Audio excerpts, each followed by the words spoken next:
Hallelujah. Dakila't mapagpala naming Amang Diyos na makapangyarihan sa lahat. Sa pangalan mo, mahal na Panginoon Jesus, sa unang panalangin ng aming minamahal na pastor, mahal na Panginoon, hallelujah. Basbasan mo po, mahal na Panginoon, ang aming pag-aaral sa iyong mga banal na salita sa hapon pong ito. Buksan po lahat na panginig at pangunawa ng aming mga kapatiran, mahal na Panginoon, sa iyong banal na salita sa araw nito, hallelujah. At ganoon din, O Diyos, iyong maglingkod sinang akin, wala akong magagawa, sa iyo lamang ako maasa, mahal na Panginoon, na magkaroon ng sapat na karunungan upang ituro, iaral ko, O Diyos, ang iyong mga banal na salita sa aking mga kapatid sa araw nito. Mahal na Panginoon, lagipan mo na pag-ibig at kapangyarihan, O Diyos, ang iyong banal na salita sa araw nito, hallelujah. At sa lahat ng uri na gawa ng kaaway, sama-sama namin sinasaway sa makapangyarihang pangalan ni Jesus. Hallelujah, kasalt in Jesus' name. Hallelujah, praise the Lord. Hallelujah, praise the Lord. Palakpakan po natin ang ating pinakamamahal na Panginoon. Praise God. Mga kapatid, narito po tayo sa bahagi ng ating pag-aaral sa salita ng Diyos sa araw nito. At atin pong sikapin, mga kapatid, na sabot sa atin, mga kapatid, ay atin pong mapakinggang mainam ang salita ng Diyos at atin pong pakatandaan. Kung mayroon po tayong mga lapis, papel o ballpen, pwede po nating ilista upang huwag nating makalimutan ang ating mapag-aaralan sa araw nito. Praise God. Kaya sa lahat ng mga nanonood, alam po natin maraming nanonood sa ngayon sa ating banalagawain. Kaya patuloy niyong subaybayan, mga kapatid, sapagkat dito po kayo pagpalain ng ating pinakamamahal na Panginoon, sapagkat sa panahon ngayon mahalaga ang paglilingkod sa ating pinakamamahal na Panginoon higit sa lahat ng bagay. Praise God, sapagkat walang ibang makatulong sa atin, mga kapatid, sa panahon ng trahedya, sa panahon ng kahirapan at sakuna. Iisa lamang ang ating dakila, mapagpalang Diyos na buhay. Palakpakan po natin ang ating pinakamamahal na Panginoon. Praise God, purihin ang ating daklang Diyos. Ang sabi ng Apokalipsis 12:12, ating sundan ng ating mapag-aralan. Ito sa Apokalipsis 12:12. Kaya mga gagalak kayo o mga langit at kayong nagsisitahan dyan, sa aba ng lupa at ng dagat, sapagkat ang diablo'y bumaba sa inyo na may malaking galit, sa pagkaalam niya na kaunting panahon na lamang mayroon siya. Amen. Amen. Palakpakan po natin ang ating pinakamamahal na Panginoon. Ang sabi ng Biblia, sabi doon, kaya't magagalak kayo o mga langit at kayong nagsisitahan diyan sa aba ng lupa at ng dagat, sapagkat ang diablo'y bumaba sa inyo na may malaking galit, sa pagkaalam niya na kaunting panahon na lamang mayroon siya. Amen. Purihin ang ating pinakamamahal na Panginoon. Kaya sa panahon ngayon, mga kapatid, hindi lingid sa ating kaalaman, mga kapatid ko, na napakaraming mga pangyayari na hindi kanais-nais sa ating paligid. Ang lahat ng yan ay gawa ng demonyo, gawa ng diablo, para wasakin, sirain ang buhay ng tao. Amen. Amen. Kaya ang sekreto, ang ating sandata, mga kapatid, yung ating paglilingkod sa Diyos, ang ating pananampalataya ay kinakailangan palakasin po natin upang tayo po ay huwag maging talunan ng kaaway. Amen. Dahil sa ngayon, ang target ng demonyo, mga kapatid ko, yung mga tao na hindi naglilingkod sa Diyos. Yung mga taong walang pananampalataya, mga kapatid, yan po ang kadalasan na napapahamak kasi wala po silang pananampalataya. Amen. Walang Diyos na tumutulong sa kanila, walang Diyos na gumagabay sa kanila sa panahon ng panganib. Amen. Kaya napakalaga, lahat ng tao ang panawagan ng ating pinakamamahal na Panginoon. Lumapit sa Diyos, maglingkod sa Diyos, sapagkat walang ibang pwedeng makatulong sa atin sa panahon ng panganib. Iisa lamang ang ating pinakamamahal na Panginoon Kristo. Palakpakan po natin na malakas ang ating pinakamamahal na Panginoon. Sapat kung tayo ay nasa kapangyarihan ng ating pinakamamahal na Panginoon, hindi magtatagumpay ang kaaway, hindi magtagumpay ang diablo, sapagkat tayo binigyan ng kapangyarihan ng ating pinakamamahal na Panginoon upang labanang matatag ang kaaway. Amen. Palakpakan natin ang ating pinakamamahal na Panginoon. ay walang mapahamak mga kapatid kung tayo po ay maglingkod lamang ng tapat sa ating pinakamamahal na Panginoon, sapagkat tayo ay pinagmamalasakit ng ating dakilang Diyos na buhay. Amen. Amen. Kaya sa lahat ng tao, nais ang ating mahal na Panginoon lumapit sa Kanya, maglingkod sa Kanya, sapagkat walang ibang pwedeng makatulong sa atin mga kapatid ko pag dumating ang matinding problema, pag dumating matinding kahirapan, panganib at trahedya, isa lamang ang ating dakilang Diyos na buhay. Amen. Yung hindi kayang gawin ng tao, kayang-kayang magagawa ng ating pinakamamahal na Panginoon, sapagkat Siya ang makapangyarihan sa lahat. Purihin ang ating pinakamamahal na Panginoon. Bagamat ng diablo may kapangyarihan, subalit sekundary lamang siya sa kapangyarihan ng ating dakilang Diyos na buhay. Kaya sabi niya, mag-alak kayo o mga lupa o mga langit, sapagkat kaunting panahon na lamang mayroon ang diablo, sapagkat siya ay malapit ng huhukuman ng ating mahal na Panginoon at ibaon na sa hukay. Amen. Palakpakan po natin ang ating pinakamamahal na Panginoon. Kaya napakapalad po natin mga kapatid, tayo po ng mga Kristiyano na mga nagsusumikap sa paglilingkod sa ating pinakamamahal na Panginoon. Exempted na tayo sa mga gawa ng demonyo, sa gawa ng diablo, sapagkat tayo ay nababalot sa kapangyarihan ng ating pinakamamahal na Panginoon. Kaya magtapat tayo hanggang sa kamatayan, ang sabi ng Biblia, sapagkat bibigyan po tayo ng putong ng buhay ng ating pinakamamahal na Panginoon. Amen? Amen? Kaya sabi ng Biblia, huwag nating itakwil ang dakilang pagkakatiwala sa pagkatawag sa atin ng ating pinakamamahal na Panginoon. Huwag nating kalimutan yung kahalagahan ng ating paglilingkod sa Diyos, yung ating pananampalataya, sapagkat yun ang ating sandata upang labanan ang demonyo o ang kaaway. Amen. Amen. Sinabi ng Hebrews o Hebreo 10:35 hanggang 39.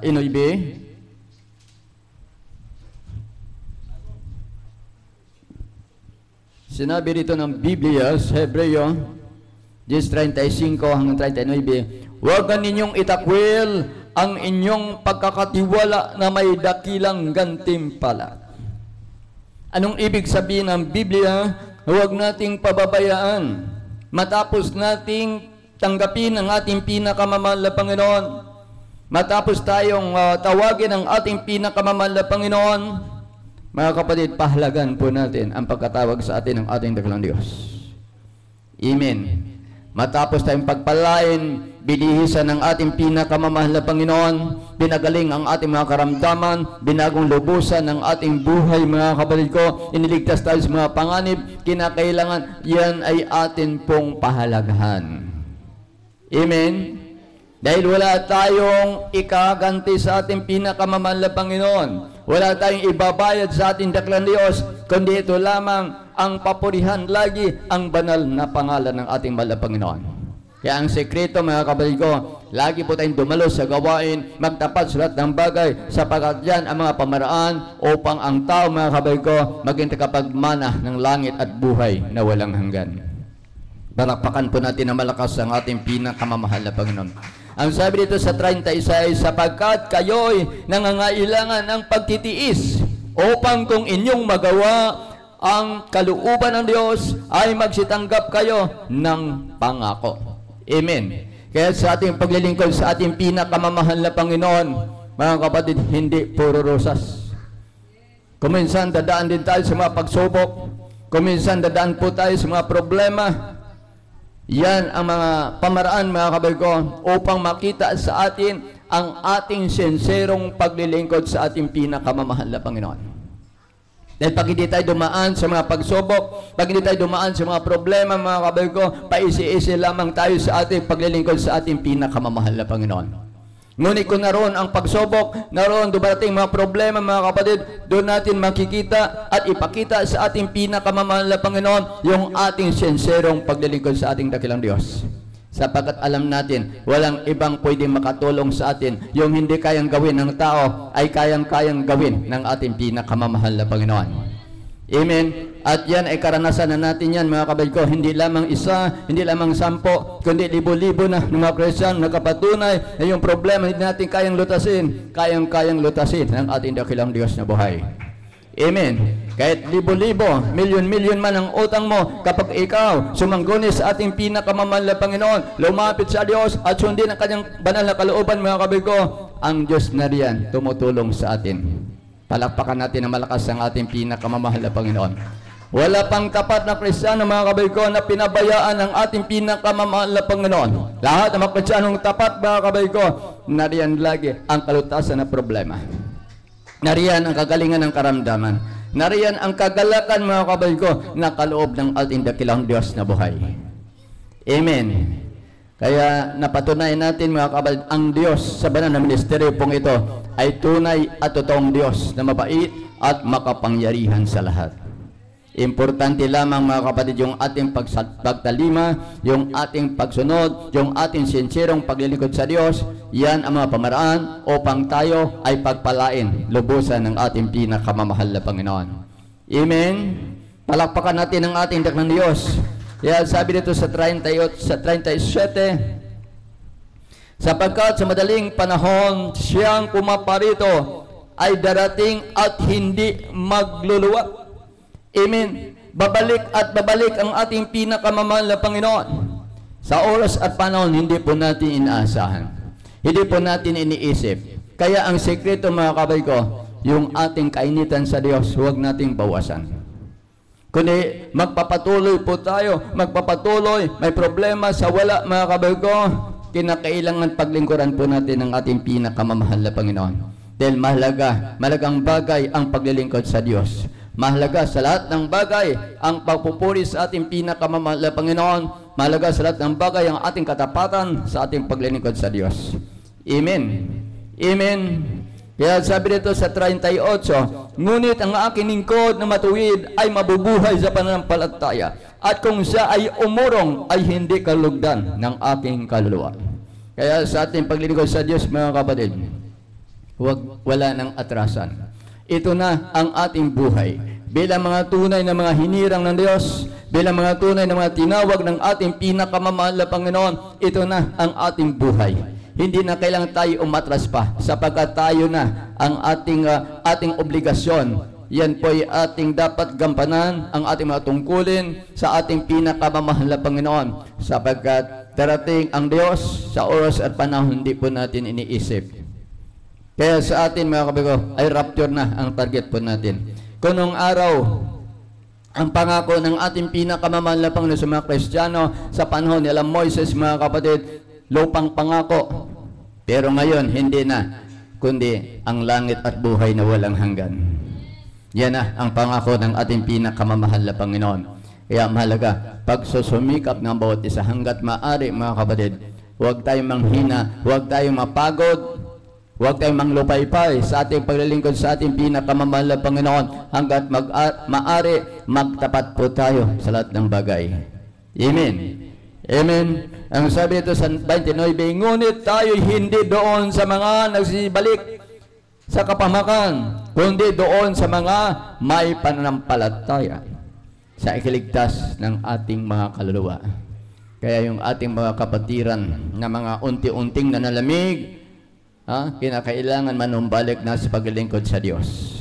Dahil pag naupos ang panahon na inilaan ng ating pinakamamahal na Panginoon sa atin, mga kapatid ko, magsisiman tayo. Wala na, hindi natin pakikinggan ng ating dakilang Diyos. Ang malaga, ang importante, habang tayo po ay naririto, mga kapatid ko, kinakailangan maging advance po tayo. Ano mang mangyari sa atin, mga kapatid ko, sigurado ang buhay na walang hanggan. Palakpakan po natin ang ating dakilang Diyos na buhay. Praise God. Kaya dito, mayroon pong sinasabi si Apostol Pablo dito. Ano ang kanyang sinasabi po dito, mga kapatid? Buksan po natin kay Timoteo 4:7 hanggang 8.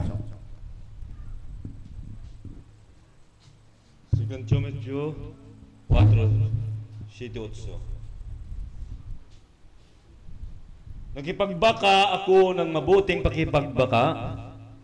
Natapos ko na ang aking takbo. Iningatan ko ang pananampalataya. Buhat ngayon ay natataan ang akin ang putong na katuwiran na ibinibigay sa akin ng Panginoon na tapat na hukom sa araw na iyon. At hindi lamang sa akin, kundi sa lahat din naman ng mga naghahangad sa kanyang pagpapakita. Amen. Amen. Palakpakan po natin na malakas ang ating pinakamamahal na Panginoon. Kaya napakaganda ang buhay, ang pamumuhay ni Apostol Pablo nung siya po ay naglilingkod sa ating pinakamamahal na Panginoon. Dahil ang sabi niya, iningatan niya ang kanyang pananampalataya. Buhat ngayon ay nakalaan sa kanya ang putong ng katuwiran. At yan din ang nais ng ating pinakamamahal na Panginoon sa atin, na tayo po mga kapatid, iingatan po natin ang ating pananampalataya. Amen.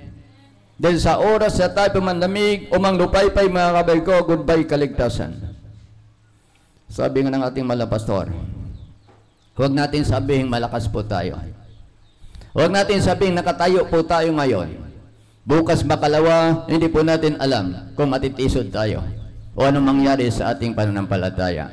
Kaya kinakailangan pag-iingat sa ating pananampalataya. Amen. Amen.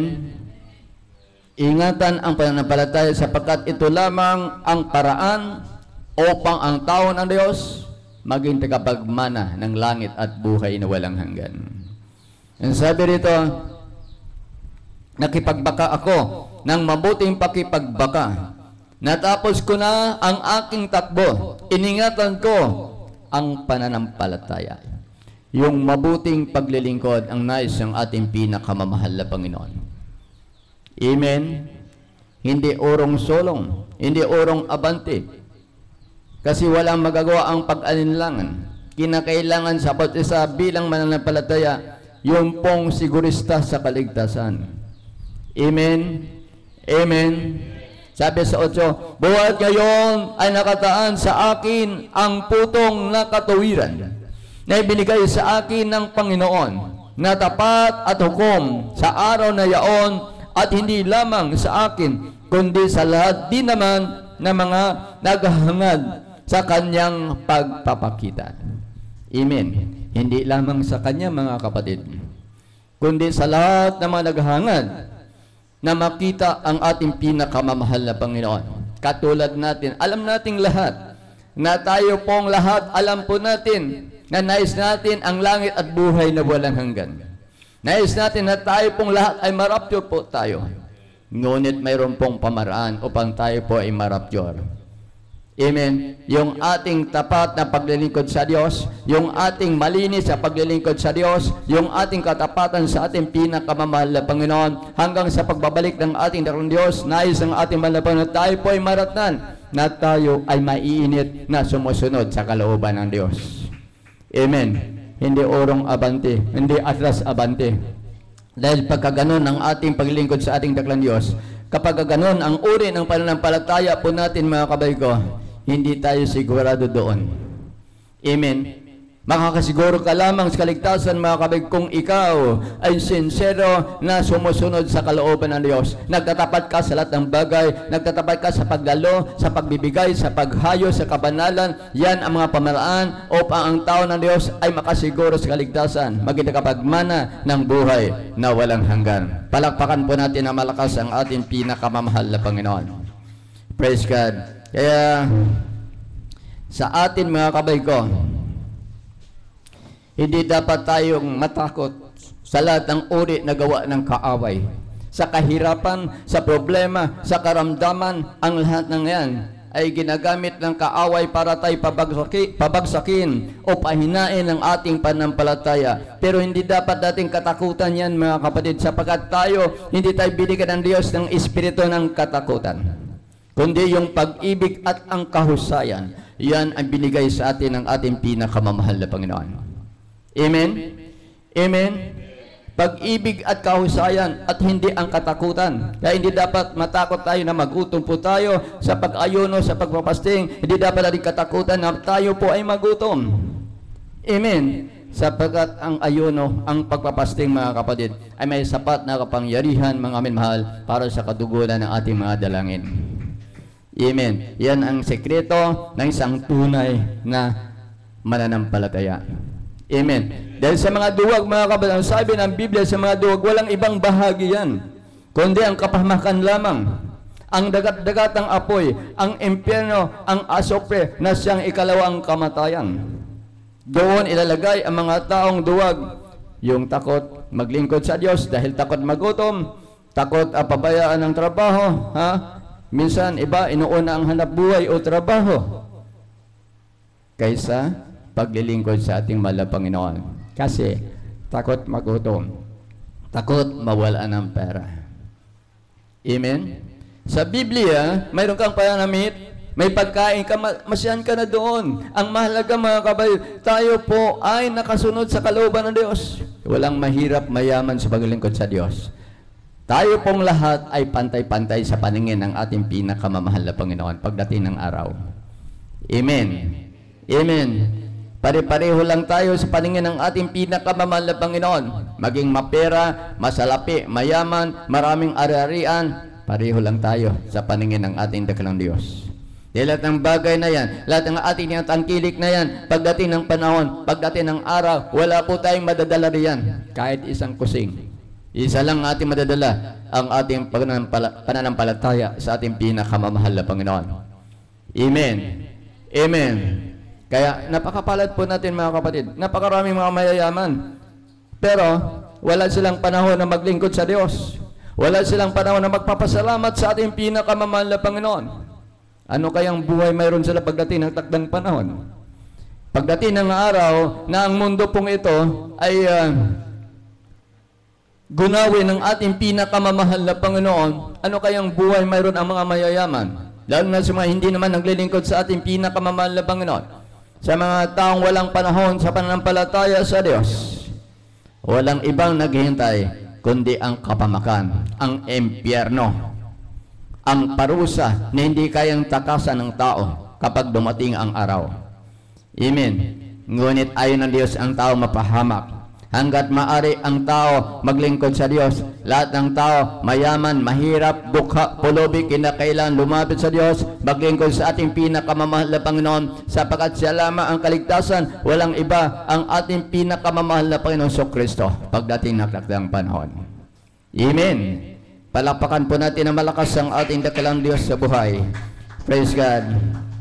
Kaya, sa panahon ng trahedya, sa panahon ng panganib, sa panahon ay bugso ng Diyos ang kanyang matinding galit dito sa mundo pong ito, walang ibang makatulong sa atin. Isa lamang ang ating dakilang Diyos na buhay. Kaya't nararapat lamang sambahin at paglingkuran po natin ang ating pinakamamahal na Panginoon. Dahil siya lamang ang ating kaligtasan. Hindi tayo kayang iligtas ng tao. Pag ang mundo pong ito umuga, mga kapatid ko, magkaroon matinding lindol. Hindi tayo kayang tulungan ng tao. Isa lamang makatulong sa atin. Walang iba ang ating Panginoong Jesucristo. Amen. Amen. Kaya sa atin bilang mananampalataya, wala tayong ibang sandigan. Wala tayong ibang asahan sa ating buhay. Isa lang ang ating pinakamamahal na Panginoon. Wala tayong pwedeng ipagmamalaki kahit sino pa, kahit sinong milyonaryo o kahit sinong mayaman. Hindi natin pwede ipagmamalaki ang ating kayamanan. Isa lang pwede natin ipagmamalaki, yung makilala natin si Kristo at paglingkuran po natin ang ating pinakamamahal na Panginoon. Dahil siya ang totoo at tunay nating kayamanan. Palakpakan po natin ang ating pinakamamahal na Panginoon. Buksan po natin ang talatang ito sa Apokalipsis po tayo. Apokalipsis 14:6 hanggang 7.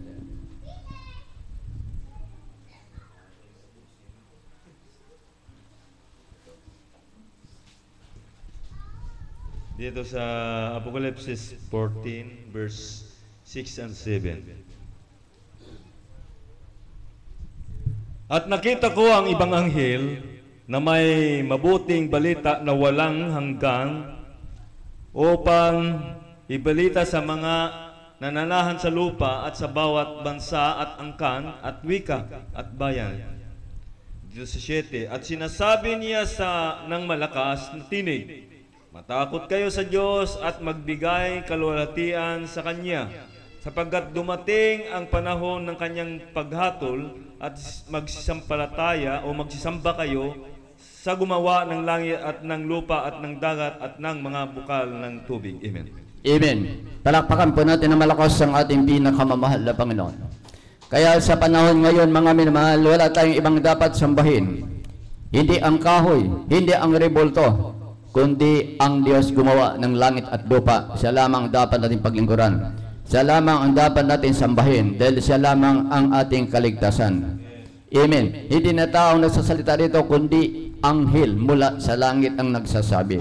Ang sabi rito ng Biblia, at nakita ko ang ibang anghel na lumilipad sa gitna ng langit, na may mabuting balita na walang hanggan upang ibalita sa mga nananahan sa lupa at sa bawat bansa at angkan at wika at bayan. At sinabi niya sa malakas na tinig, matakot kayo sa Diyos at magbigay kalulahatian sa Kanya, sapagkat dumating ang panahon ng Kanyang paghatol at magsisamba kayo sa gawa ng langit at ng lupa at ng dagat at ng mga bukal ng tubig. Amen. Kaya sa panahon ngayon, mga kapatid, hindi na uso ang relihiyon. Amen. Hindi na uso ang sikta. Ang uso ngayon, mga kapatid, kung paano po natin hanapin si Kristo, kung paano po natin paglingkuran ang ating pinakamamahal na Panginoon. Kaya sa lahat yan, sa mga nanonood sa inyong mga telebisyon, mga kapatid, hindi na kailangan natin ang relihiyon. Ang kailangan natin yung tamang pakipagrelasyon sa ating pinakamamahal na Panginoon. Dahil sa panahon ng traidya, sa panahon ng panganib, mga kapatid, walang ibang pwede makapagliligtas sa atin. Hindi ang reliyon, hindi ang rebulto, hindi ang bato, hindi ang kahoy, kundi ang ating pinakamamahal na Panginoon Kristo. Ang dapat nating tawagan. Amen. Dahil ang ating panahon ngayon nasa panganib na. Hindi po natin alam kung anong mangyayari sa hinaharap, mga kapatid. Kaya ngayon pa lang, kinakailangan sa bawat isa, sa mga nagnanais magkaroon ng kaligtasan, mga minmahal, hanapin ang ating mahal na Panginoon, paglingkuran po natin ang ating daklang Diyos, sambahin po natin, sapagkat ang sabi dito, isang anghel mula sa langit nagsasabi, kinakailangan sambahin po natin yung gumawa ng langit at gumawa ng lupa. Amen. Palakpakan natin ang ating pinakamamahal na Panginoon. Wala po tayong ibang dapat paglingkuran. Isa lamang ang ating Panginoong Kristo. Kaya sa lahat ng mga nagsasabi sa mga reliyon na ayaw kilalanin ang ating pinakamamahal na Panginoong Kristo na siya ay Diyos, mga kapatid, minamahal, nasa panganib ang kaligtasan po. Pagkaganon ang uri ng ating pananampalataya sa ating pinakamamahal na Panginoon, ipapahamak lamang natin ang ating mga membro. Kapag ganon ang uri ng ating pananampalataya, hanggat di natin kinikilala ating pinakamamahal na Panginoon Kristo sa Diyos, mapapahamak lamang ang kaligtasan. Amen. Palakpakan muna natin na malakas ang ating pinakamamahal na Panginoon. Kasi ang sabi ng reliyon, si Jesus ay tao lamang, hindi siya ang Diyos. Sa maliwanag sabi sa Biblia, sa unang Juan 5:20, siya ang tunay na Diyos. Walang ibang Diyos liban sa Kanya. Hindi siya lamang ang tunay na Diyos na dapat paglingkuran. Amen. Palapakan po natin na malakas ang ating pinakamamahal na Panginoon. Buksan po natin unang Juan 5:20 para patunayan po natin kung sino ang Diyos na dapat natin sambahin.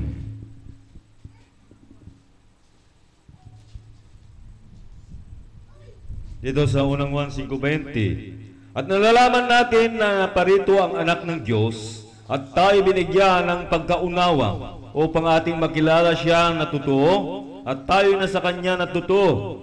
Sa makatuwid ay sa Kanyang anak na si Jesucristo.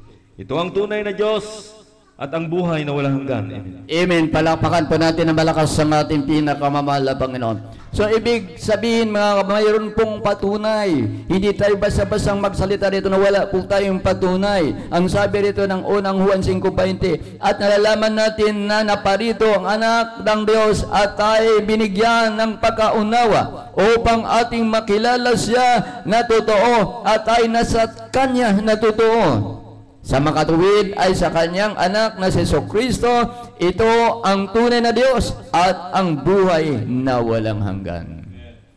Kaya, liban sa Kanya mga kapatid, walang ibang Diyos na dapat tayong paglingkuran, kundi isa lamang ang ating pinakamamahal na Panginoong Jesucristo. Palakpakan po natin malakas ang ating pinakamamahal na Panginoon. Praise God po rin ang ating Diyos. Kaya mga kapatid, kung nais po natin na tayo ay magkaroon ng sapat na kapangyarihan, mga minamahal, mayroon po tayong magagawa para labanan po natin ang kaaway. Amen. Paano po ba natin malaban ng kaaway? At paano po tayo magkaroon ng kapangyarihan? Sabi ng Efeso 6:12. Dahil ang labanan ngayon, mga kapatid, hindi na labanang literal ito, kundi ito'y labanang espiritual, mga minamahal. Buksan po natin Efeso 6 sa talatang 10 tayo muna. Dito sa Efeso 6:10, sa katapos-tapos ay magpakalakas kayo sa Panginoon at sa kapangyarihan ng Kanyang kalakasan. Magbihis kayo ng buong kagayakan ng Diyos upang kayo'y magsitibay laban sa mga lalang ng dyablo. Sapagkat ang ating pakipagbaka o pakibabaka ay hindi laban sa laman at dugo, kundi laban sa mga pamunuan, laban sa mga kapangyarihan, laban sa mga namamahala ng kadilimang ito sa sanlibutan, laban sa mga ukol sa espiritu ng kasamaan sa mga dakong kaitaasan. Amen. 13. Dahil dito magsikuha kayo ng buong kagayakan ng Diyos upang kayo'y mga katagal sa araw na masama. At kung magawa ang lahat ay magsitibay. 14. Magsitibay nga kayo na ang inyong mga baywang ay may bigkis ng katotohanan, na may sakbat na baluti ng katuwiran. At ang inyong mga paa ay may panyapak na naghahanda ng ebanghelyo ng kapayapaan.